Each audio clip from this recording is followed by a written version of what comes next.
Hey everybody, as I'm sure you know, the world is pretty weird right now. I'm currently going to do Pokemon Go raid with Jake Sizemore. So if you need further proof that the world was weird, there it is for you. A lot of people are scared and confused with everything that's going on. A lot of people don't know what to do. And so it seems like a really good time to be launching into a series on wisdom and the Proverbs. Proverbs is about in the middle of the Bible, just after Psalms. It's generally attributed to Solomon, who was David's son. He's the last king of Israel while it was still united before it split. But it was also, there were a couple other people. Oh look, that's Liz. Hi Liz. Who wrote it too. There was three main people, a few other ones, and these are just general like life lessons and things to help.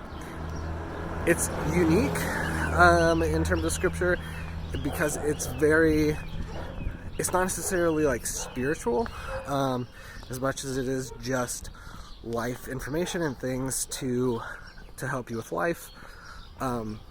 It's also, when you're talking about Proverbs, they're like general good advice, and so it may not necessarily be like other scripture, which is almost getting run over by a truck.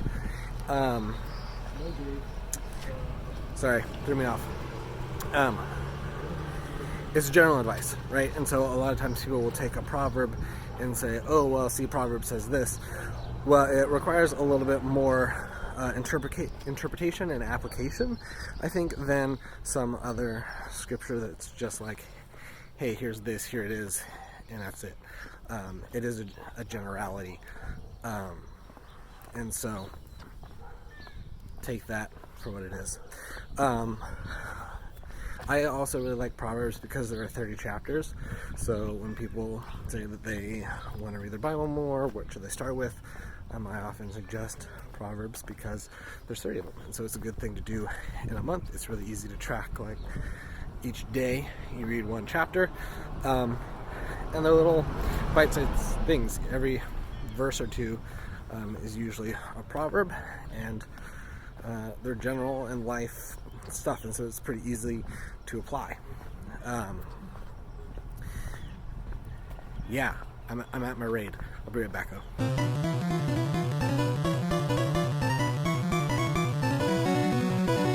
Okay, so we won, of course. I mean, naturally, duh. Anyway, back to wisdom. So we know that Solomon in the book of 2 Kings asked God for wisdom. And God was impressed with this. And so he says to Solomon, yeah, you're going to have your wisdom, but I'm also going to give you all these other blessings because you asked me for wisdom and not something like super selfish or greedy, but wisdom. But that raises the question, what is wisdom? Well, in Hebrew, it's called chokhmah, and it usually gets translated into English as wisdom. It's an attribute of God that God used to create the world, and chokhmah has been woven into the fabric of things and how they work. So wherever people are making good or wise or just decisions, they're tapping into chokhmah. And whenever people are tapping into a bad decision, they're working against chokhmah. Or as it says in Proverbs 1, the waywardness of fools will destroy them, but the one who listens to wisdom lives in security. So it's like a moral law of the universe. It's a cause-effect pattern that no one can escape. Proverbs personifies all of this as a lady, Lady Wisdom. She roams around the earth, calling out, making herself available to anyone who's willing to listen to her. Which leads to the second thing Proverbs is. Anyone can access and interact wisdom and make a beautiful life for themselves or others. You can create with it like a designer. Chokhmah in Hebrew isn't simply intellectual, it's also used to describe a skilled artisan who excels at their craft. So you show that you possess it when you put it to work and develop the skill into making a good life. So let's do this. Let's go find some wisdom. But before you do, Proverbs has one more really important thing to consider. wisdom isn't some just impersonal force, it's an attribute of God. And so in Hebrew thought, your journey to becoming wise has to begin with what wisdom calls fear of God. Some people define it as this healthy respect of God's definition of good and evil. And true wisdom means learning those boundary lines and not going outside of them. Now, all of those ideas that we just unpacked are in chapters 1 through 9.